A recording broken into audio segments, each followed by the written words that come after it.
Assalamualaikum warahmatullahi wabarakatuh. Perkenalkan, nama saya Uswatun Hasana. Di sini saya akan menjelaskan tentang pengertian ruang lingkup isu-isu kontemporer dan pendidikan Islam. Saya akan menjelaskan terlebih dahulu apa sih pengertian isu kontemporer dan pengertian pendidikan. Pengertian isu kontemporer yaitu sesuatu pokok persoalan yang terjadi pada masa sekarang atau menjadi trending topik pada saat ini.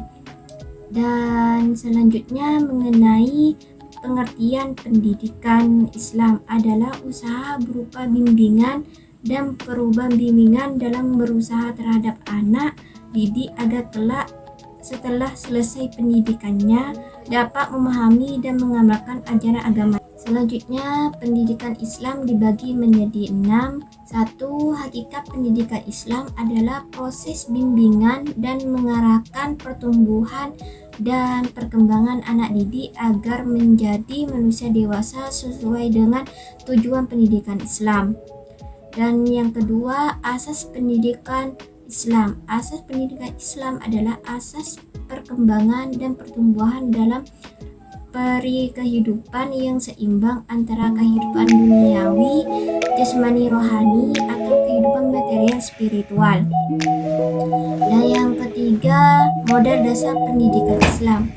Kemampuan dasar fitrah adalah pemberian Tuhan yang tidak bisa diubah oleh siapapun, melainkan hanya bisa dikembangkan secara optimal melalui pendidikan.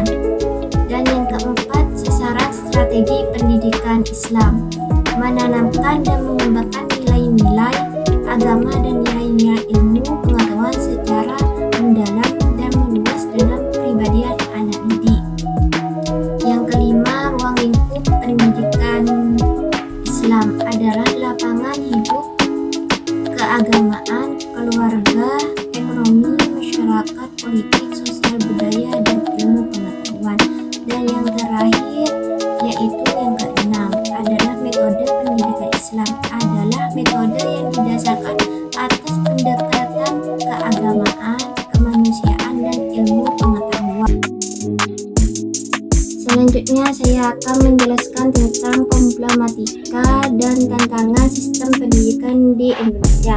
Yang pertama, definisi sistem pendidikan Islam. Dalam KBBI, sistem berarti perangkat unsur yang secara teratur saling berkaitan sehingga membentuk suatu totalitas susunan yang teratur dari pandangan teori, asas, dan sebagainya. Yang kedua, problematika dan tantangan sistem pendidikan Islam. Yang pertama, problematika ontologi pendidikan Islam. Yang kedua, problematika epistemologi pendidikan Islam. Yang ketiga, problematika aksiologi pendidikan Islam meliputi pudarnya doktrin awal pendidikan Islam tentang konsep nilai ibadah dan dakwah syariah Islam. Solusi dari problematika epistemologi yaitu menghilangkan paradigma dikotomi antara ilmu agama dan ilmu umum, berubah pola pendidikan Islam menjadi pola partisipatif antara guru dan murid.